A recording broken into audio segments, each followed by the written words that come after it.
Bel bon souhait pep même, qu'espère que vous êtes bien. Vous connaissez déjà le rendez-vous hebdomadaire, votre émission Chou pour tête. Déconstruction, chercher de nouvelles alternatives, vous êtes déjà connaître. J'espère que vous avez rendu votre journée belle aujourd'hui. Aujourd'hui, il y a des cafés chauds. Martin le dit souvent avec le réchauffement climatique, mais là, on est en plein dedans là. Sinon, Chou pour tête, c'est une équipe. Ça veut dire Louis. On est là, de retour. On l'a constaté. De retour en forme, ouais. Ou juste pour te couler. Ouais. Une sortie en pirogue où on n'avait pas prévu qu'on aurait été sous le soleil toute la journée. Donc, ouais, ça a fait. Bien profité. Ouais, franchement, top. Ouais. Entre autres, une pensée à Audrey, qui était là avec nous pendant 2 semaines, toujours pour les préparations des émissions, et également elle était avec nous. Dédicace à Anne Drigo et à Virginie Burlet pour la thématique de la semaine dernière sur l'héritage ancestral, que je vous invite à regarder si vous n'avez pas encore vu via nos réseaux sur Facebook ou sur YouTube. Et ce soir, nous allons parler de l'alimentation industrielle. Avant de faire l'introduction de l'émission, bonsoir mon invité. Bonsoir, Jonathan. Comment vas-tu? Très bien, merci. Si tu peux te présenter, s'il te plaît. Voilà, donc je m'appelle Isabelle Linga, diététicienne en Martinique depuis 20 ans et j'exerce au Lamentin, en libéral. D'accord, ok. Ben, tu vas expliquer un petit peu ton activité. On va également parler de la thématique parce qu'il y a beaucoup de choses à dire. Lors de cette préparation de la thématique, moi je pense un petit peu conservation, en parlant un petit peu avec Ulrich. Ulrich m'a dit, on nous parle d'alimentation industrielle. Pourquoi? Ben, on est en plein dedans, parce que du coup, on a parlé des produits sur lesquels les prix seront plafonnés. Et en fait, quand on regarde ces produits-là, on se rend compte qu'il y a beaucoup de produits en fait, qui proviennent de l'alimentation industrielle. Donc, c'était déjà la première chose, c'est que ça nous a interpellés et qu'on s'est dit qu'il fallait en parler, notamment parce que, ben, en fait, nous, en tant que peuple en tout cas, à partir du moment où il y a eu le réfrigérateur, on a arrêté en fait de conserver les aliments d'une certaine façon et sont arrivés effectivement des aliments en fait déjà conservés qui peuvent se conserver longtemps et qui nous permettent d'avoir un certain confort pour pouvoir échelonner à quel moment on va manger. Enfin, on n'est pas obligé de prendre des produits frais, de les consommer tout de suite, etc. Donc c'est un rapport au temps qui est différent. Mais qui dit rapport au temps questionne aussi le rapport à la santé. Est-ce que le fait de consommer ces produits-là qui nous donnent plus de confort, est-ce que c'est un bon bilan quand on voit par rapport à la santé les conséquences que ça a sur notre santé? Donc, et je pense qu'il est intéressant en fait qu'on sache finalement que, en tout état de cause en tout cas, qu'on fasse des choix éclairés. Soit effectivement, on fait le choix du confort et on voit les conséquences qui va avec et on s'adapte par rapport à ça. Soit on n'est pas au courant et ça c'est problématique et je pense qu'il faudrait qu'on sache justement quelles sont les conséquences sur notre santé ou les produits en tout cas qu'il y a dans ces conserves, ces surgelés, etc. pour qu'on puisse peut-être retourner vers du frais. Mais qui dit retourner vers du frais dit aussi une organisation différente. Je vais prendre un exemple. Si je veux manger des haricots verts frais aujourd'hui, il faut que j'aille chez le marché, il faut que je les prenne, il faut que je les coupe, il faut que je les nettoie, etc. Alors qu'effectivement, quand il est dans le paquet surgelé, je le retire, je le nettoie rapidement, je le mets soit à la poêle, soit avec une machine à vapeur et je l'ai en 7 minutes. Alors que quand je vais l'acheter frais, ça va prendre beaucoup plus de temps. Mais le rapport sur la santé est différent. Donc je pense en fait qu'il faut qu'on puisse faire cet équilibrage et qu'on puisse faire une sorte de bilan, de voir effectivement qu'est-ce que ça peut nous apporter et comment on adapte notre alimentation. Est-ce qu'on reste sur des produits en fait qui ont une longue conservation ou est-ce qu'on revient vers du frais ou est-ce qu'on fait un mix des deux? Mais dans tous les cas, il faut faire ce choix de façon éclairée et donc connaître les tenants et aboutissants de chaque méthode pour pouvoir s'alimenter comme il se doit, en fonction de nos moyens évidemment, parce que qui dit frais aussi dit qu'il faut mettre un peu la main à la poche, mais bon, on va voir aussi quel impact ça a sur le fait de manger frais.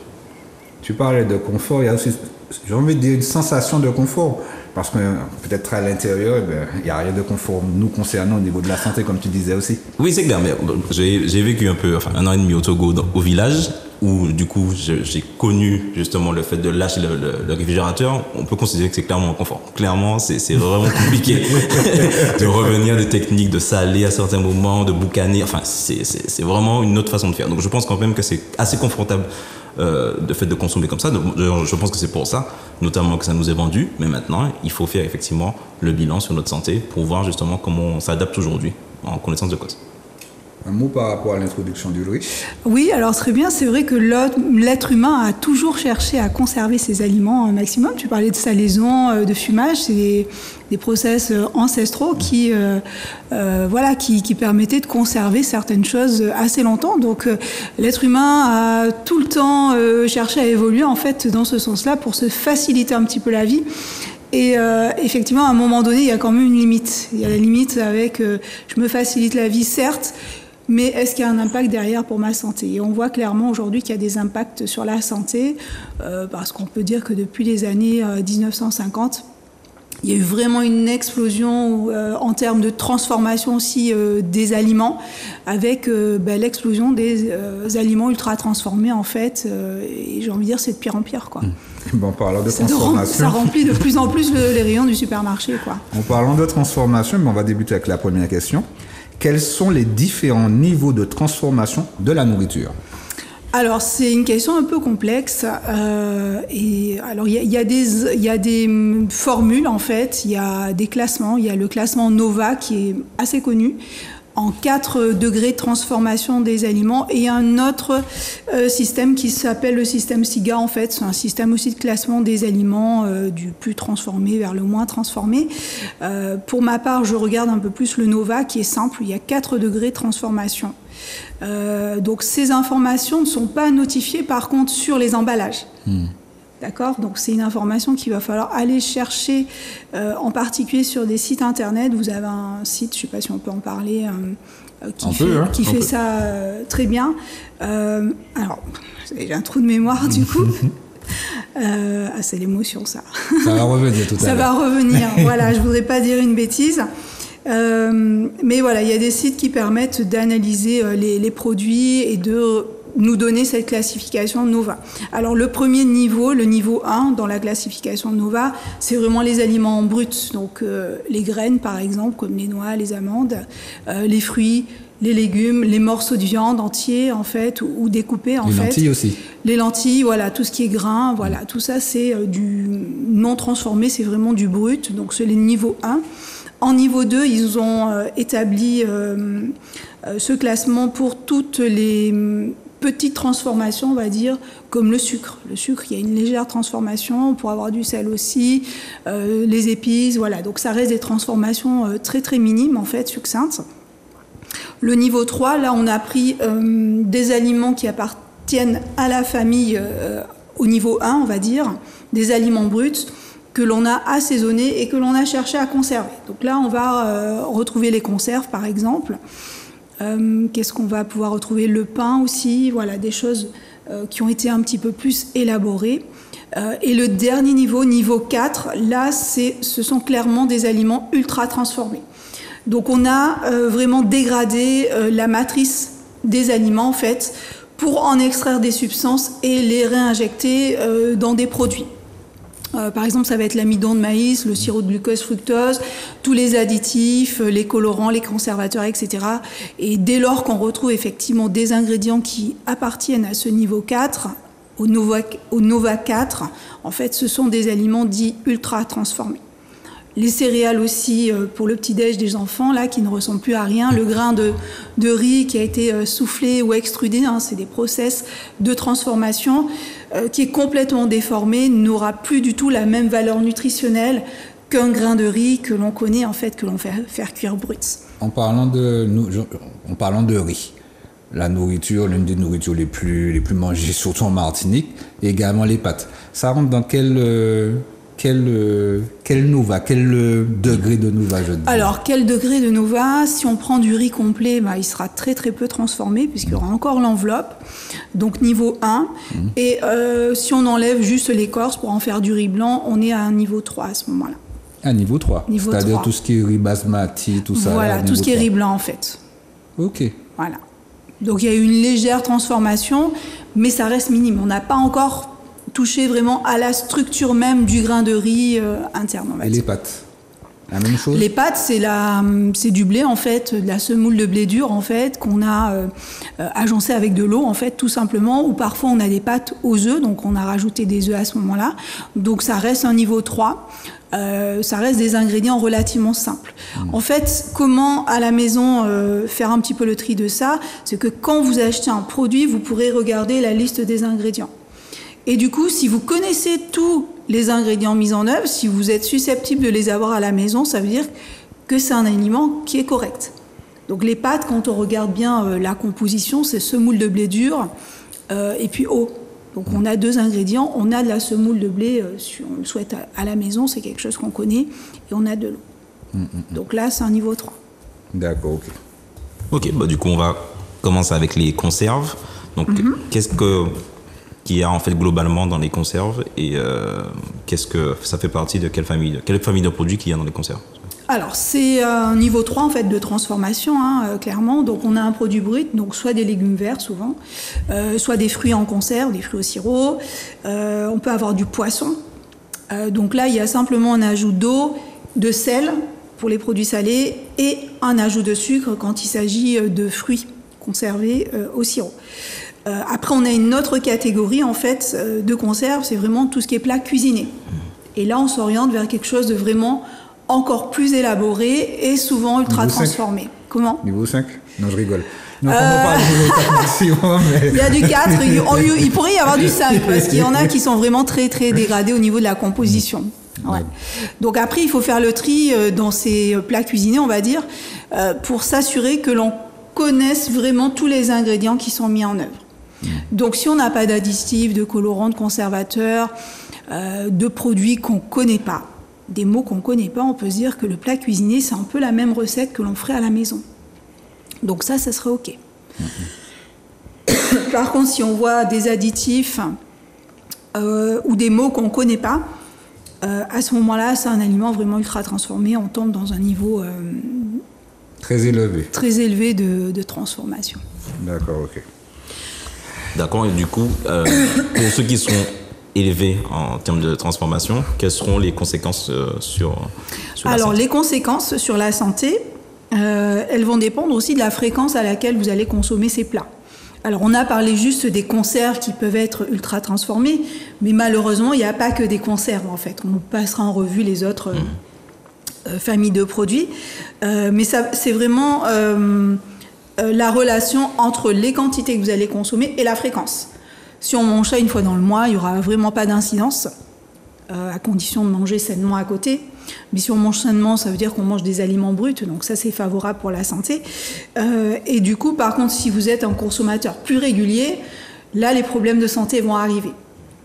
En général, ce sont aussi des produits qui ont un index glycémique relativement élevé, donc qui vont être vite digérés, qui vont favoriser aussi des pics de glucose sanguin.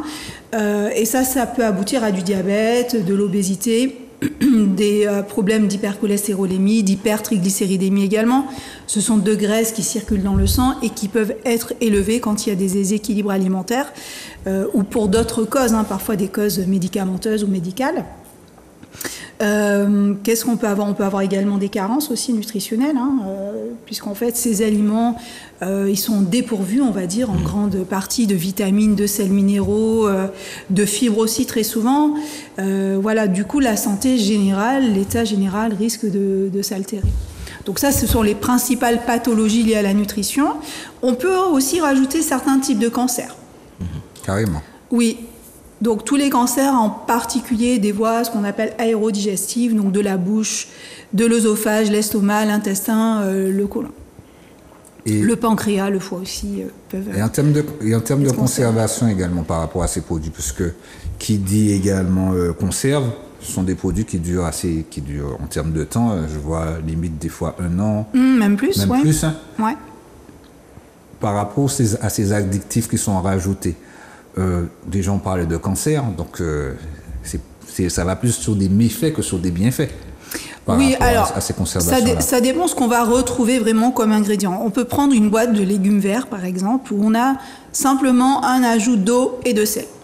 Alors certes, j'ai oublié dans les pathologies d'hypertension artérielle. On parle du sel, ça tombe bien. Alors du coup, ce qu'on va recommander, on voit qu'il n'y a pas d'autres additifs, il n'y a pas d'autres conservateurs. C'est vraiment le fait de conserver par de la chaleur, de stériliser une conserve qui va permettre sa longue conservation. Donc il n'y a pas d'additif en fait de conservateur. C'est simplement le process de stérilisation. On peut faire des conserves à la maison sans aucun problème. Donc ce process-là, il est relativement simple et sain.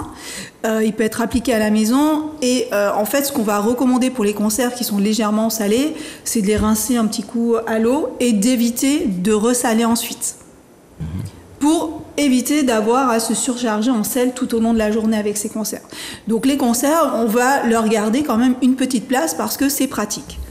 C'est là, ça se réchauffe très rapidement, ça se garde des mois, des années au fond du placard, donc ça peut toujours dépanner, on va dire. Si on a le choix, autant privilégier des produits frais. Là, on va pouvoir contrôler aussi l'ajout de sel que l'on va ajouter. Quand on mange des produits industriels, on ne contrôle pas, on nous l'impose. Même si on cherche par l'égouttage, le rinçage à s'en débarrasser un peu, le produit reste quand même imprégné de sel. Et des fois aussi d'huile également, par exemple tout ce qui est sardines. Oui, les sardines à l'huile, le thon à l'huile, voilà, les conserves. Ouais, tout à fait. Alors là, on va également tenir compte de cette quantité de matière grasse ajoutée. On va bien égoutter en fait, mais c'est vrai qu'il y a quand même du bénéfice à manger des sardines, même si elles sont conservées à l'huile, parce que nous avons des oméga 3 présents dans les sardines. Donc ça, c'est un aliment quand même qui va être bénéfique pour la santé. Après, attention cependant à la quantité de sel ajoutée dans les sardines. Selon les marques, les quantités varient, du simple au double parfois. Donc là, encore une fois, il faut se munir de ses lunettes, voire de sa loupe parfois pour aller regarder la quantité de sel et puis choisir un produit moins salé. Ça revient encore sur le bon marché qui a coûté cher. Oui, parfois oui. Oui. Ouais. Plus le prix se rabat, plus en termes de santé, on joue un petit peu avec notre santé. Oui, alors la question du prix, on peut dire oui d'une façon assez générale, mais il y a quand même des exceptions. On peut trouver des produits peu chers, peu onéreux et de bonne qualité. Et c'est pas forcément toujours des grandes marques, hein. Il faut également se méfier de ça. On voit la grande marque de référence, mais on peut également avoir pas mal de surprises avec ces grandes marques. Et parfois, il y a des marques qui sont beaucoup moins connues, en fait, ou des marques distributeurs qui sont de meilleures compositions nutritionnelles. Encore une fois, j'ai envie de dire, il faut passer par, malheureusement, la lecture des étiquettes. La liste des ingrédients qui nous informe vraiment de la composition des ingrédients. D'accord. Et ça, il faut que ça reste le plus familier possible, que vous puissiez, vous posez la question, j'achète ça, mais si j'avais fait ça moi-même à la maison, est-ce que j'aurais utilisé les mêmes ingrédients qu'eux ? Et si c'est le cas, on peut se dire, bon, ben, c'est déjà pas trop mal. Donc on a le choix d'utiliser les conserves de temps en temps, les produits frais quand c'est disponible, pourquoi pas. Mais ça nécessite un temps aussi de préparation. Tu l'as expliqué tout à l'heure, hein, il faut mettre un peu d'huile de coude pour préparer ces petits légumes. Donc moi, bon, il faut encourager ces comportements de toute manière. Et après, on a quand même les surgelés, les légumes surgelés, par exemple, où il n'y a vraiment aucun additif dedans. C'est vraiment le process surgélation qui fait que notre produit va être durable dans le temps. Donc il y a beaucoup de légendes urbaines également. Parce que quand on dit conservation, que ce soit au niveau des produits frais, il y a toujours une légende urbaine qui dit qu'on y rajoute quelque chose. Oui. Souvent, je ne vais pas dire oui. Systématiquement, mais souvent dans l'idée, ben, si c'est en conservation, si ça dure tout ça de temps, c'est qu'ils rajoutent pas mal de produits. Non, on rajoute pas toujours des produits. On rajoute pas toujours des conservateurs. Ça dépend des produits. Mais encore une fois, il faut ouvrir l'œil. Dans le rayon des produits surgelés, si on peut en parler, hein, par exemple des légumes surgelés, on a aussi des poêlés qui sont parfois cuisinés. Donc là, il y a des ajouts de matières grasses parfois, d'épices. Donc là, il faut ouvrir l'œil. Par contre, vous achetez un sachet, je sais pas, de brocoli, d'haricots verts, de courgettes, il n'y a pas d'additif. C'est vraiment le froid qui conserve. À la maison, on peut très bien faire la même chose, hein. On a des haricots verts frais du jardin, on va les conserver. Pareil pour le giromont, pareil pour les légumes pays. Ça conserve bien le froid. Parce qu'il y a aussi des fois aussi, pas tout le temps, mais il y a des produits aussi qui sont vendus sur le marché en termes de produits frais et qui sont également rappelés parce que il y a certaines maladies qui ont été repérées par rapport à ces produits frais également. Tout à fait. Alors, surtout sous les légumes. Je ne veux pas dire la marque, mais voilà, je sais qu'il y avait une campagne de retour de certains légumes produits, frais. De légumes frais. Alors, les campagnes de rappel peuvent concerner vraiment tous les rayons du supermarché, en fait. Alors, ce qu'il y a de bien, c'est que justement, il y a des contrôles, il y a des analyses qui sont faites, soit de façon organisée en fait par les services vétérinaires, soit de façon également interne à l'entreprise. Et ça permet de mettre en évidence malheureusement parfois des contaminations. Ça peut être des contaminations au chlordécone, des contaminations microbiennes, bactériologiques. Ça permet de garantir un petit peu la sécurité sanitaire aussi de nos produits. Mais c'est vrai que c'est toujours embêtant et on n'est pas à l'abri du risque zéro malheureusement. Ouais. D'accord. Du coup, comme on est sur les surgelés, quelles seront à ce niveau-là les conséquences sur la santé des produits surgelés? Peut-être déjà détailler les familles. Alors, au rayon surgelé, on voit qu'on a le choix. On a le rayon des glaces, par exemple. Alors là, c'est pareil, dans la liste des ingrédients, c'est souvent des aliments ultra transformés, des produits gras, sucrés, donc c'est quand même des choses à limiter. Et en fait, pour choisir une bonne glace aussi, il faut regarder la liste des ingrédients et s'assurer que tous les ingrédients sont vraiment connus, en fait. Ça, c'est intéressant. Ensuite, on a le rayon légumes verts. Bon, pas trop de problème. Sauf pour les poêlés, on peut avoir des additifs parce qu'ils sont un peu agrémentés, un peu assaisonnés. On a le rayon, après, des viandes. Alors là, c'est pareil, il faut ouvrir l'œil parce qu'on a des viandes qui sont ce qu'on appelle saumurées, donc en particulier les volailles. Donc les pilons, les blancs de volaille, les rôtis de dindonneau. Voilà, il faut vraiment regarder la composition. Donc une saumure, c'est une injection d'eau et de sel dans le produit afin de le faire gonfler, comme ça il a plus de volume sur la balance. Donc vous allez voir que parfois le prix il est un peu plus intéressant, mais votre produit il a été gonflé à hauteur de 20, 30, ou enfin 10, 20%, parfois un peu plus avec de l'eau et du sel. Et là du coup, quand vous allez le faire cuire, il va perdre en volume. Par contre, vous allez trouver qu'il a déjà un goût salé. Et voilà. Et du coup, là, c'est moins intéressant parce qu'on perd du volume déjà, alors qu'on croyait avoir un bon volume au départ avec un prix intéressant, mais pas du tout. Le produit va rétrécir et on ajoute sel. Donc le sel, trop de sel, forcément, risque d'hypertension élevé.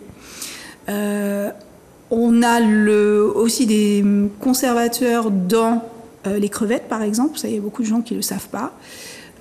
Il y a plein de conservateurs dedans. Il y a des pays où, je dirais, il faudrait éviter parce que souvent, des fois, je vois des crevettes sorties d'Inde, du poulet sorti d'Ukraine.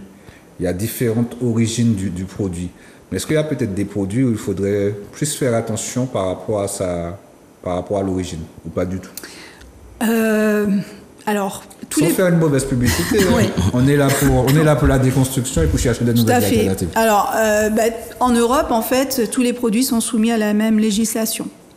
Au niveau hygiène, en particulier, au niveau additifs qu'ils peuvent utiliser, liste d'additifs, les quantités. Donc, en fait, tous les pays issus de l'Union européenne sont soumis aux mêmes règles. Par contre, quand ce sont des pays qui produisent à l'extérieur, en fait, là, ils font un petit peu comme ils veulent. Mais pour entrer en Europe, ça doit répondre au cahier des charges normalement européen. Voilà. Donc après, j'ai envie de dire, il y a souvent des contrôles aussi. On est censé avoir des tests. On est censé, mais forcément, on teste pas tout. Tout n'est pas testé. Il faut pas. Parce que je me rappelle, je crois que c'était la viande. Chat, je ne vais pas rajouter une grande marque de viande. Grande marque, voilà. Il y avait un retour par rapport aux produits aussi, par rapport à la viande. Parce que Jean disait que par rapport à l'origine, il y avait... Oui, alors parfois il y a des problématiques comme ça de traçabilité en fait. Alors il y a un site aussi qui est rappelconso.gouv.fr et là vous avez tous les produits qui sont rappelés. Ça peut être du fromage, ça peut être de la viande, ça peut être des avocats aussi. Voilà, tout un tas de produits qui ont été analysés. Il y a des produits non conformes pour des raisons microbiologiques, des pesticides, des résidus de pesticides retrouvés en trop grande quantité, des morceaux de verre par exemple. Bon voilà, il y a plein de causes différentes. Donc si on va regarder ce site-là, ça fait peur parce qu'en fait tous les jours il y a une liste infernale de produits qui sont rappelés. Et parfois on le voit, c'est affiché aussi dans les rayons. Le jour j'étais au supermarché, j'ai vu que dans le rayon saumon, ils avaient fait un petit rappel de produits sur certains saumons. Bon, donc il y en a des milliers de produits rappelés tous les jours. Donc ça, c'est bien parce qu'il y a un travail qui est fait. Maintenant, le consommateur, honnêtement, n'a pas toujours l'information. Moi, je me rappelle une petite anecdote. J'avais acheté du riz et j'avais fait cuire mon riz. Et après, quand on a servi le repas, on a vu des traces de mercure. D'accord. On a vu des traces de mercure dans le riz. J'ai dû ramener, mais voilà. Donc, je ne sais pas s'ils ont fait le travail de grande échelle d'enlever tous les riz qu'il y avait sous le rayon, mais c'est pour dire que ça peut arriver. Ça peut arriver à n'importe qui, à n'importe quel moment. Donc il faut être vigilant, j'ai envie de dire. Le bon réflexe, c'est de retourner sur le point de vente ou de le signaler au distributeur ou au fabricant. Sur les emballages, on doit toujours retrouver un contact, en fait. Ça, c'est important. Et le signaler. C'est un bon réflexe parce que souvent aussi, les alertes, elles viennent des consommateurs. Ouais. Ça permet de retirer les lots. Après, bon, c'est eux qui prennent la décision en fonction du type de problème, de la gravité du problème. Mais c'est bien d'avoir ce réflexe-là, de retourner et puis de dire il y a un problème avec ce produit-là. Oui, je pense. Ouais. Ouais. Du coup, maintenant, on va aborder les produits secs. Alors, les produits secs, là, c'est tout ce qu'on a en épicerie sèche. Donc, ça peut être l'huile, le sucre, les biscuits, les biscottes. Qu'est-ce qu'on peut avoir? Les chips, toutes les boissons après, voilà, tout ce qui se garde à température ambiante. Donc là, les rayons sont vraiment vastes, hein, le choix est vaste. Et là, on a pas mal de produits transformés, en particulier dans le rayon des biscuits. Là, ça pullule parce qu'en fait, quand on regarde les ingrédients dans un petit paquet de biscuits qu'on va adresser à nos enfants, ça fait peur. Il faut vraiment s'accrocher parce que là, il y a de l'ultra transformé en fait. Et les enfants, tous les jours, je suis désolée, ils ont ce genre de goûter. Et là, les impacts sur la santé vont se faire ressentir très rapidement. J'ai envie de dire dans l'enfance, l'adolescence, mais aussi puisqu'en fait l'enfant va se construire durant cette période-là de croissance. Le risque de pathologie aussi, il va être bien présent à l'âge adulte assez tôt. Donc il y a des jeunes maintenant de 20-30 ans qui sont déjà diabétiques de type 2, alors qu'il y a 20 ans, 30 ans, il fallait attendre 40, 45 ans, 50 ans pour être diabétique. Et maintenant, on voit des jeunes, même des adolescents en situation de surpoids ou d'obésité, développer ce type de diabète qui autrefois ne se voyait qu'à partir de 40-50 ans. On rappelle encore par rapport à, pas le degré, mais sous l'échelle de Nova, de 1 à 4. Donc c'est toujours la même chose pour les produits secs. C'est toujours la même chose, ouais. Surtout avec les chips, parce que ça aussi, hein, c'est quelque chose. Les aussi. chips aussi, voilà, faut vraiment regarder la composition. Une chips, si on la fait soi-même, c'est de la pomme de terre ou un autre légume pays coupé en fines lamelles que l'on va plonger dans de l'huile et ensuite on va agrémenter avec un petit peu de sel.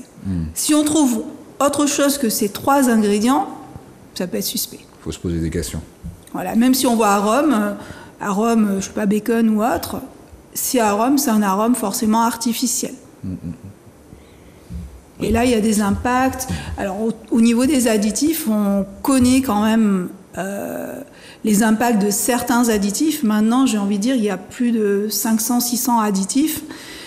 On a du mal à tous bien les répertorier et évaluer plutôt leur impact sur la santé. Ça viendra, hein. Aujourd'hui, on nous dit oui, c'est possible, et puis dans 20 ans, on va nous dire c'était cancérogène, quoi. Malheureusement, c'est un peu... Du coup, c'est quoi le rôle des additifs? Alors, les additifs, on en a de plusieurs sortes. On peut avoir des colorants, donc qui vont donner de la couleur au produit. On peut avoir des émulsifiants, qui vont agir sur la texture. Des conservateurs, qui vont permettre aux produits, comme son nom l'indique, de bien se conserver plus longtemps. On peut avoir des arômes naturels ou artificiels. Qu'est-ce qu'on peut avoir d'autre? Des agents de texture. Voilà, on peut avoir vraiment tout un tas d'additifs vraiment différents. Ok, d'accord. Les bonbons font partie des produits secs? Oui, tout à fait. Ok, d'accord. Ouais, ça se conserve à température ambiante, tout comme le chocolat, le cacao, la confiture aussi. Ouais. Hier, lors de la préparation d'émission, on a parlé également du... mais ça alors... Le sirop... les sirops de glucose, fructose, voilà. Surtout par rapport aux bonbons aussi. Dans les bonbons, dans les boissons sucrées, dans les biscuits pour les enfants aussi, dans certains plats cuisinés aussi, salés. On trouve des produits sucrés. Là, c'est extra transformé. C'est ultra transformé, voilà, c'est ça. C'est typiquement un ingrédient ultra transformé. Dans la cuisine, on a du sucre de canne ou de betterave éventuellement, mais on n'a pas de sirop de glucose fructose. D'accord. Donc ça, c'est l'industriel qui a pris son sucre et qui l'a transformé d'une certaine façon. Ça coûte moins cher. Ça a un pouvoir sucrant parfois plus important. Donc, ils choisissent ces ingrédients-là. Parce qu'il y a aussi il y a également, on est également confronté à nos maladies en Martinique. Oui. Parce qu'en termes de maladies, en termes de cancer, en termes de diabète... Alors, le diabète, ça concerne 11,5% de la population. Donc, il y a plus d'un Martiniquais sur 10 qui est concerné par le diabète. 11,5%. Ouais, 11,5%, c'est énorme. Et le surpoids, l'obésité, c'est plus de la moitié de la population adulte qui est concernée par un surpoids ou une obésité. Et chez les enfants, c'est un enfant sur 3. Donc là aussi, on a des chiffres relativement élevés qu'on a du mal à freiner en 20 ans. On voit que malheureusement, ça progresse. On n'arrive pas à freiner cette ascension fulgurante de ces pathologies-là. Mais d'ailleurs, ça me fait penser, justement, pendant les vacances, au fait qu'à chaque fois qu'un adulte voulait faire un cadeau à un enfant, en tout cas au niveau de l'alimentaire, c'était soit un bonbon, soit un biscuit. Donc ça montre justement comment on est conditionné par ça et qu'on se dit en fait que ce sont des aliments qui sont dédiés aux enfants et que spontanément, en fait, pour leur faire plaisir, on va leur donner ces produits-là qui pourtant ont des conséquences ensuite sur la santé des enfants. Bon, je ne le dis pas, je le dis de manière ironique, mais bon, voilà. Je sais qu'à titre personnel, je fais ce travail-là, effectivement. Quand j'étais, par exemple, directeur de centre de loisirs, j'avais commencé les goûter en prenant effectivement des biscuits, des bonbons, etc. Et ce sont des parents qui m'ont rappelé à l'ordre, surtout des parents qui avaient interdit les bonbons à leurs enfants. Et une fois qu'ils faisaient le goûter chez nous, ils arrivaient excités. Donc tout de suite, ils me questionnaient à me dire, mais Ulysse, qu'est-ce que tu leur as donné? Donc je disais effectivement des bonbons. Et c'est après à partir de là, que je me suis dit, mais c'est vrai que je participe finalement à cela et qu'on a commencé à faire des goûters aux fruits. Et là, effectivement, le rapport est totalement différent. Et même quand on demandait aux parents d'emmener des produits peu transformés ou des fruits et légumes, ils revenaient toujours les biscuits, les chips, etc. Mais effectivement, en faisant cette transformation-là, à titre individuel, je me refuse effectivement de donner un bonbon. Enfin, les enfants qui sont proches de moi, je ne leur donne pas de bonbons, je ne leur donne pas de biscuits, et je fais en sorte effectivement de leur donner des produits frais au maximum, ou de faire nous-mêmes le gâteau. Mais c'est vrai que ça rentre dans notre réflexe de se dire que pour un enfant, on va lui donner un biscuit, un bonbon, ça va l'apaiser, il sera content, etc. C'est clair, mais... Ouais. Alors c'est vrai que le rôle de l'alimentation, c'est pas non plus... on devrait pas gratifier les enfants ou quiconque avec de la nourriture.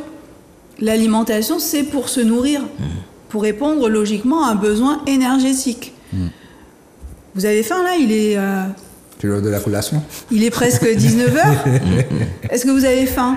Oui. Ça commence à venir. Donc en fait, il va falloir faire un repas pour répondre à cette demande de l'organisme. Là, c'est le bon moment pour manger. Après, vous mangez ce que vous voulez. Mais bon. Donc là, c'est le bon moment. Mais si vous donnez en plus à un enfant qui n'a rien demandé, qui vous a pas dit j'ai faim, un bonbon, un gâteau, il va être super content parce que c'est peut-être une petite douceur qu'il apprécie. Mais en fait, c'est pas non plus le bon moment, ni la bonne chose aussi à lui donner. Et c'est aussi le conditionner aussi comme ça, à être récompensé au niveau de l'alimentation. Ou alors dire à ses enfants, mais c'est bien, je suis fière de toi, j'ai fini ton assiette.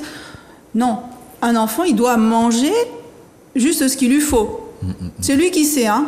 C'est comme nous adultes, c'est nous qui savons vraiment quelle quantité manger. Une personne extérieure ne peut pas décider. Moi, je peux pas décider pour toi ce que tu vas manger. C'est pas possible. C'est toi qui vis la chose, qui ressens la chose. Donc un enfant, il va manger ce qu'il lui faut en quantité, ça c'est important. Donc c'est l'écoute de son corps. Un adulte aussi, parce qu'il y a des adultes aussi qui ont été élevés, éduqués, finis ton assiette. Et ça laisse aussi des séquelles. C'est-à-dire, finis ton assiette, je mange une cuillère en plus tous les jours, mais sur l'année, ça fait un certain nombre de calories en plus. Et sur l'année, sur la balance aussi, ça fait des kilos en plus. Là, c'est beaucoup, c'est sur l'éducation également. Et puis, Il y a l'éducation. Donc la nourriture, c'est... les aliments, c'est au moment de manger, pour se nourrir. Ça n'a pas une fonction de récompense. On peut tout à fait prendre du plaisir à manger. Par contre, le dimanche, je suis là, en dessert, il y a une petite glace, je me régale avec ma glace, il n'y a vraiment aucun problème. Aucun problème. Parce que là, on parle des conserves, on parle des produits secs, les boîtes de conserve, tout ça, mais également les boissons. Alors les boissons, là aussi c'est un grand rayon.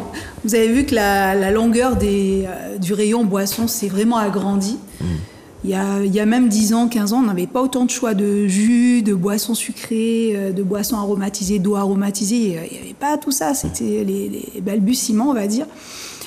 Et maintenant, on trouve vraiment des qualités différentes. On parle tant du jus 100% pur jus, sans sucre ajouté, au jus... Sans colorant aussi, des fois, j'ai vu. Ouais, sans colorant. Au jus également, comment ils s'appellent ça, reconstitué avec du concentré. Donc là, ils ont concentré du jus et puis ils ont remis du concentré et puis rallongé avec de l'eau. Donc c'est toujours sans sucre ajouté. Et après, on a plusieurs catégories, les nectars de fruits avec un mélange d'eau, de sucre et de jus de fruits dans des quantités variables. Ça aussi, c'est indiqué. Parfois, c'est 25% uniquement de jus. Parfois, c'est 30%, parfois 40%, 60%. Il faut regarder, c'est marqué dessus. Et ensuite, on a les boissons aux fruits. Là, c'est comme les nectars, un mélange d'eau, de jus de fruits, de sucre. Mais en plus, on vous a rajouté des arômes pour renforcer un petit peu le goût, des colorants pour donner un peu plus de couleur, et parfois des conservateurs, parfois des petites vitamines pour faire bien, quoi. Mais en fait, et puis des arômes chimiques. Parfois, il y a des boissons comme ça. On va pas citer de marque, mais les enfants aiment ça, les petits flacons souples là, de boissons. C'est vraiment des arômes chimiques, c'est chimique. Proposer à ces enfants qui ont l'habitude de boire ça un vrai jus d'orange, ils vont vous dire non, c'est pas bon le jus d'orange. Parce qu'ils sont conditionnés avec ces produits vraiment chimiques. Je me rappelle, on est passé comme de la poudre qui faisait du jus. Oui, il y a ça aussi, effectivement. Donc, il y a quelques années, voilà, il y avait de la poudre qui faisait du jus. Ouais. Voilà, donc en termes je dirais, de produits chimiques, il y a toujours eu dans le jus, et même certaines boissons, certaines grandes boissons qu'on ne connaît toujours pas également les recettes sont gardées secrètes, c'est ça? Du côté d'Atlanta, on ne va pas dire plus. Ouais. Mais là, on voit quand on regarde la liste des ingrédients, on voit bien qu'il y a des aliments ultra transformés, des ingrédients ultra transformés dedans. Tout à l'heure là, j'ai voulu rebondir aussi, tu parlais de faire un gâteau.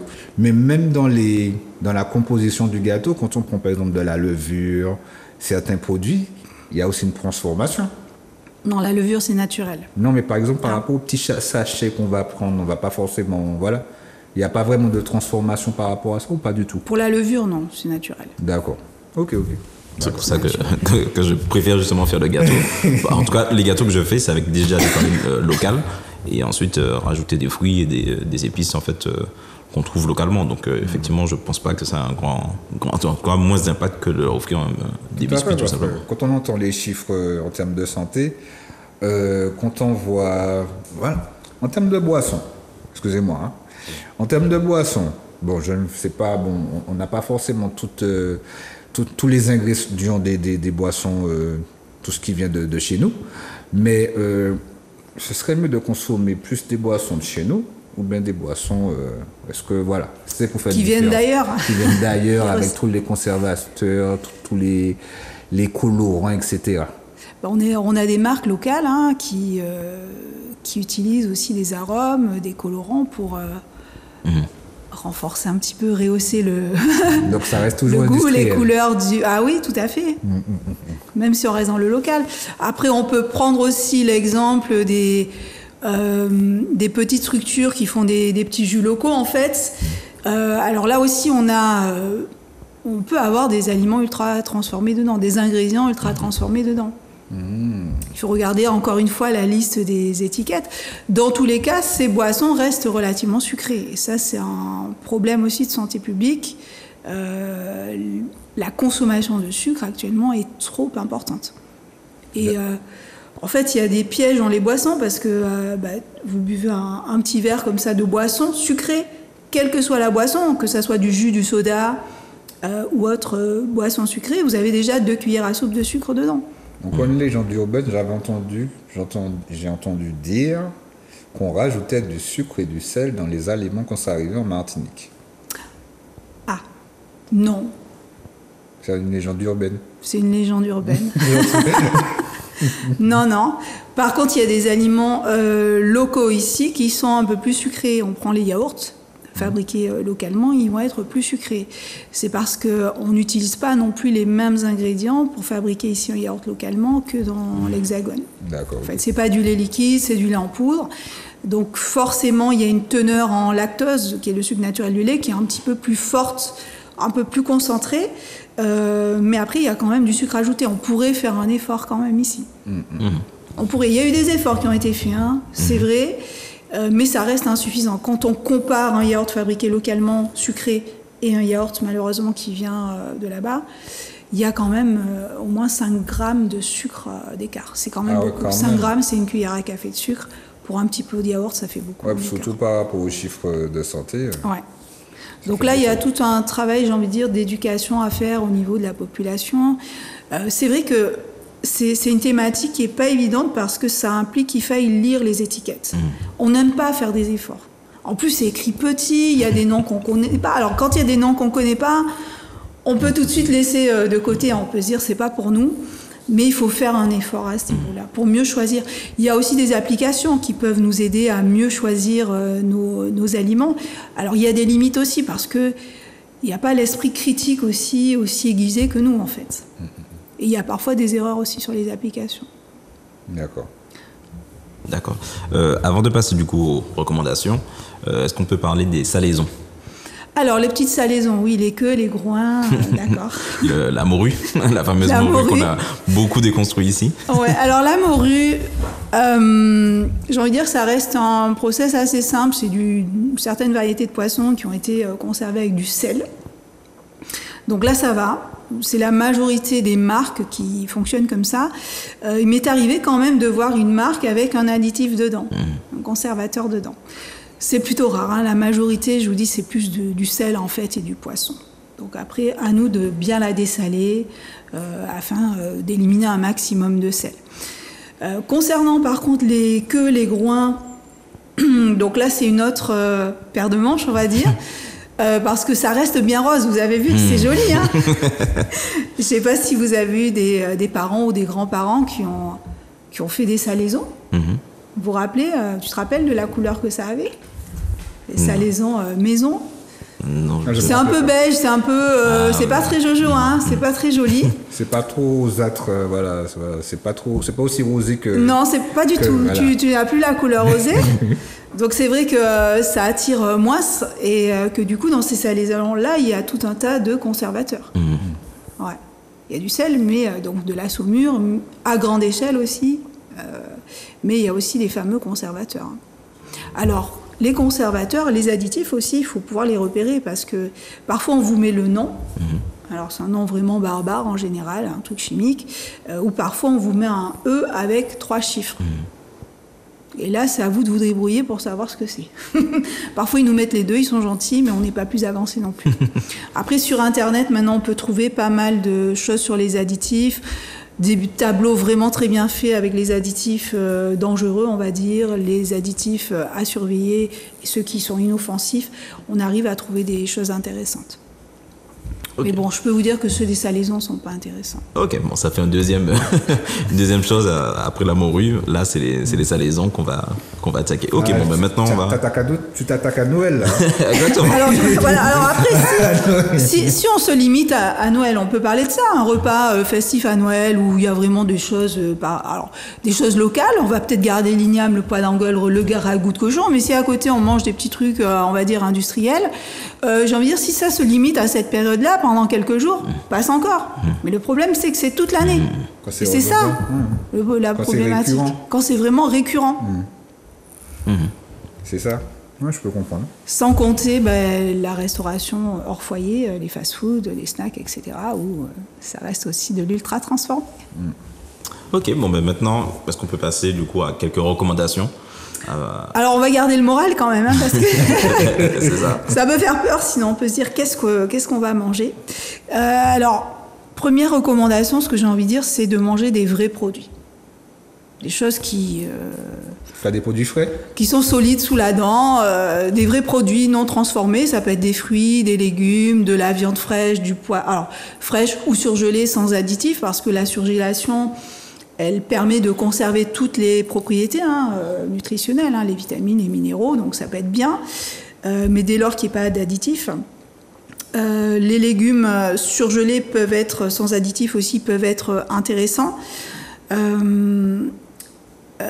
Donc c'est manger des vrais aliments et cuisiner du coup des aliments bruts nous-mêmes. On a tout à gagner à faire un gâteau maison, on connaît tous les ingrédients. Certes, on ne va pas fabriquer notre farine nous-mêmes, mais bon, à la limite, si vous faites de la farine de fruits à pain ou de tinin ou autre, on peut également l'utiliser pour faire ses pâtisseries localement, ou de la farine de manioc, ça marche très bien. Donc on va maîtriser vraiment ces ingrédients et c'est ça qui est intéressant. Donc en recommandation, manger des vrais aliments que l'on va transformer nous-mêmes, cuisiner nous-mêmes. Et là, on va pouvoir contrôler nos ajouts de sel en plus. Donc avoir la main assez légère en sel, nos ajouts de matières grasses. La qualité aussi de nos matières grasses que l'on va utiliser va être importante. Donc là, si on les choisit bien, on aura des apports intéressants. Et pour tout ce qui est dessert sucré, on peut gérer également sa quantité de sucre. Voilà. Donc ça peut être intéressant. Cuisiner un maximum de choses soi-même. Ça demande un peu de temps, ça demande aussi de l'organisation. Je sais, c'est pas toujours évident. La question revient souvent, même en consultation, j'ai peu de temps, etc. On peut toujours trouver des alternatives, même si on n'a que 15-20 minutes. On peut toujours trouver quelque chose à faire avec un repas, avec des aliments relativement simples. D'ailleurs, ça permet de faire un big up, en tout cas, à Coco Dende, qui fait des mélos au chocolat, sans gluten. En tout cas, il fait tout avec ses farines. Il fait aussi des farines donc de fruits à pain, de bananes vertes, des mix aussi de plusieurs farines. Et il fait aussi justement des ateliers où il montre comment faire en 15 minutes des gâteaux avec ces farines-là, qui sont relativement simples à faire et qui sont prêts après 15 minutes. D'accord ? Qui nous permet justement d'avoir des alternatives et de compenser le fait qu'on pense qu'on n'a pas de temps. En fait, il y a des recettes qui sont relativement simples et qui sont avec des produits locaux et qui permettent justement d'avoir des produits peu transformés, en tout cas relativement sains. Et il fait justement ces ateliers-là pour pouvoir sensibiliser la population pour déjà consommer localement, et aussi il nous apprend aussi à faire nos propres farines. Une farine de fruits à pain, c'est pas si compliqué que ça à faire, par exemple. De manioc, oui, là le processus est un peu plus long, mais farine de fruits à pain, farine de bananes vertes, c'est pas si compliqué que ça, et effectivement ça nous permet de faire des gâteaux, de faire plein d'autres plats justement qu'on fait avec des farines qui sont plutôt qui sont différentes, qui sont plus forcément locales. Donc je fais ce big up là justement à Coco Dende, à tous ceux qui œuvrent dans ce cadre là. Dédicace également à Emmanuel Sibéran aussi, qui a également fait des ateliers par rapport à mieux consommer. Donc tous les gens qui œuvrent, tous les diététiciens, les nutritionnistes, les cuisiniers qui œuvrent au bien-être par nos palais, big up à eux également. J'ai envie de rajouter. Tu voulais rajouter quelque chose, Ulrich ? Alors, donc là, justement, on a vu que ça demande de l'effort. Voilà, ça demande un effort de base qui est celui de lire les étiquettes. Donc, effectivement, c'est des habitudes à prendre. Et une fois, en fait, qu'on a pris l'habitude, au début, c'est lourd parce qu'on lit les étiquettes, on sélectionne du coup des produits en fonction de ça, on rentre chez nous, on va aller soit au marché, soit commander ses paniers. On va du coup nettoyer nous-mêmes nos légumes, les transformer et ensuite faire les plats. Donc au début, effectivement, c'est relativement long. Et ensuite, en fait, c'est comme tout. C'est une habitude finalement qu'on finit par apprendre. Et ça finit par avoir aussi des conséquences sur la santé qu'on voit très rapidement. Je suis passé justement par une phase où, en moins d'une semaine, j'ai tout stoppé de tout ce qui s'est transformé pour être vegan, en tout cas, à ce moment-là, et de manger que des choses qui n'ont pas de... Ah, mais tu as donné extrêmement une autre quand même. Oui, effectivement. Mais j'ai vu les conséquences. J'ai vu effectivement que je dormais beaucoup mieux, je digérais beaucoup mieux. Les bienfaits, alors. Les bienfaits, voilà. Les bienfaits, d'accord. Les bienfaits. Donc, il faut voir que c'est dur au début, parce qu'effectivement, il faut se renseigner, et ça demande du temps. Mais ensuite, une fois qu'on adopte finalement ce style de vie-là, en fait, les choses vont beaucoup mieux, en fait. Et on s'adapte, parce que nous sommes des êtres humains, en fait. On a cette intelligence-là. Et il faut qu'on puisse rassurer les téléspectateurs et les téléspectatrices à ce niveau-là, de leur dire que c'est possible, mais effectivement, il faut déjà faire l'effort de se renseigner et ensuite de passer à faire des ateliers, se renseigner, faire des recettes nous-mêmes, et en fait, après, ça roule. En fait, comme on s'est habitué à un style de vie, justement, on consomme des produits qui sont déjà prêts, en fait, en faisant nous-mêmes, c'est juste une autre façon de faire les choses, mais c'est possible, en fait. Tout le monde est capable de le faire. Et je rappelle, hein, c'est pour soi-même. Hein. C'est clair. C'est pour soi-même. Alors, si on ne se sonore pas, eh ben, qui va sonorer pour nous, hein. Et ça, c'est pas si ancien, parce qu'en fait, si on regarde l'alimentation de nos parents ou de nos grands-parents, c'est comme ça qu'ils procédaient. Donc, en fait, on a beaucoup, beaucoup perdu, et nos enfants vont beaucoup perdre si on continue dans ce système-là. La facilité, la rapidité. Ouais. Et puis, ouais, ça revient assez souvent, on n'a pas le temps. On n'a pas le temps. Il y a beaucoup de jeunes qui ne cuisinent plus. Hein. C'est je commande un repas, je mange à l'extérieur. Et malheureusement, toute cette culture culinaire, même martiniquaise, locale, en fait, va se perdre à un moment donné. Il faut vraiment qu'il y ait cette transmission qui soit faite de génération en génération pour qu'on garde aussi cette bonne gastronomie antillaise. Cette continuité. Ouais. Bon, mais du coup, comme on arrive à la fin, est-ce que vous avez un mot à transmettre Un mot à transmettre, il faut garder quand même le plaisir de manger. D'accord ? Ça, c'est important parce que c'est ce qui permet de continuer à manger. Et moi, je te rejoins, il faut vraiment faire cet effort-là à un moment donné. Il faut vraiment faire de la prévention. C'est vrai qu'aujourd'hui, comment raisonnent les gens ? C'est aujourd'hui, je suis bien, je suis en forme, tout va bien, mon bilan sanguin est OK. Par contre, voilà, je mange n'importe comment, mais un jour, le verdict, il va tomber. Hein. Il y aura forcément quelque chose qui n'ira pas. Et c'est là que les gens commencent à réfléchir. Il y a ça, et puis aussi... On pourrait faire de la prévention. Le fait aussi de sauter des repas aussi, bon, voilà aussi. Bon. Ouais, ça encore, tout plein de choses. Mais bon, là, c'est notre thématique, ça. Ouais. Parce qu'il y a beaucoup de choses à dire par rapport à ça. Exactement. Et bien, en tout cas, nous te remercions. Merci pour l'invitation, en tout cas, ça fait un plaisir. Ben, ça s'est bien passé, ça allait vite. Oui, très bien. Alors, j'ai pas vu le temps passer, franchement. Eh bien, tant mieux alors. Oui, alors voilà, donc c'était l'idée en tout cas de faire cette thématique-là, c'était pour donner des outils pour qu'on puisse justement, comme je l'ai dit, faire des choix éclairés. Et comme notre invité le disait, regardons juste comment nos vieux fonctionnent, nos anciens fonctionnent. Par exemple, j'observe que ma mère, par exemple, elle se réveille, elle sait déjà ce qu'elle va faire à manger, et elle commence déjà à couper ses oignons, à préparer ses lentilles, à les laver, etc. pour le repas de midi. Anticiper. Voilà. Et en fait, c'est des choses que moi, j'ai pas du tout ce réflexe-là, et c'est vraiment quand, à midi, j'ai faim, que je vais commencer à réfléchir, et que forcément, je veux me tourner vers quelque chose qui sera rapide à faire, mais qui ne sera pas lié à, par exemple, un légume pays. Alors que les anciens, ils se réveillent, voilà, ils mettent tout de suite leur... Ils étaient très organisés. Voilà, super organisés. Et ce qui fait qu'ils arrivaient justement à tenir ce rythme-là et à avoir cette alimentation-là qui permet de voir aujourd'hui, d'ailleurs, bon, je ne sais pas si c'est lié forcément à ça, mais on est l'île qui a le plus de centenaires en France. Par exemple, la région, en tout cas, qui a le plus de centenaires. Donc, ça veut bien dire qu'ils avaient quand même des habitudes qui fait qu'ils ont gardé une certaine santé, et on voit justement des centenaires qui parlent très bien, qui se déplacent, qui font leurs choses. Donc ça veut dire qu'ils ont une savoir-faire qu'on peut toujours rattraper et qu'il faut réadapter à notre style de vie. Mais c'est possible, c'est vraiment faisable, mais il faut vraiment se donner les moyens en fait de s'alimenter différemment. J'ai envie de dire, choisissons-nous. Et on a encore des exemples justement, et comme je l'ai dit, des personnes qui œuvrent dans ce sens-là. Donc Monsieur Ragal qui fait ses farines, Fariba qui fait aussi des produits transformés, des chips de bananes, de dachine, etc. Voilà, il y a plein de ressources au pays. Il faut qu'on aille en fait les chercher pour pouvoir s'alimenter différemment. Et en fait, ce sera du gagnant-gagnant. Tout le monde gagnera en fait, les enfants, nous, notre génération et les anciens, parce qu'en fait, il y aura ce lien intergénérationnel et on pourra justement aller vers une sorte d'autosuffisance. Et j'ai envie de dire aussi faire baisser les chiffres qui sont néfastes pour nous, c'est-à-dire hypertension, diabète, etc. et tout ce qui va avec. Voilà, ce ne sont pas des fatalités, il faut qu'on se dise ça. Voilà. On peut agir. On a des cartes en main, il faut jouer les bonnes cartes. Est-ce que je peux me permettre de rajouter juste le nom du site pour Ah oui, tout à fait, oui. les aliments ultra transformés? C'est Open Food Facts. Open Food Facts. Ouais. D'accord. Donc vous allez là-dessus, vous tapez le nom de l'aliment en fait, la marque et tout ça, ça va vous donner une belle fiche en fait, et tout en bas vous allez voir le degré de transformation des aliments. Sinon, avant de terminer, comment on fait pour te joindre? Alors je suis joignable par téléphone. Tu veux donner tes- Oui, bah, très bien, merci. 06 96 97 34 74. D'accord, ok. Voilà. Sinon j'ai un site internet diététicienne-martinique.com. Ben voilà, tout est dit. Simplement, voilà. Et pour les applications, il y a l'application Yuka qui fonctionne assez bien. Assez bien, oui. Et qui Ouais, donne tout à fait.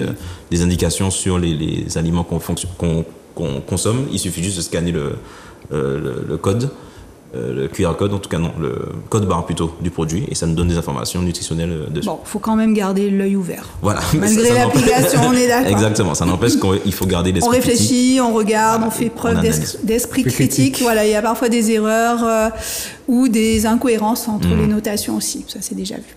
Ok, Mais ça peut être bien. Ben, je pense qu'en termes d'information, on a tout dit. Très bien. on est bon. Sinon, le rendez-vous est pris pour la semaine prochaine. Bonne soirée à vous.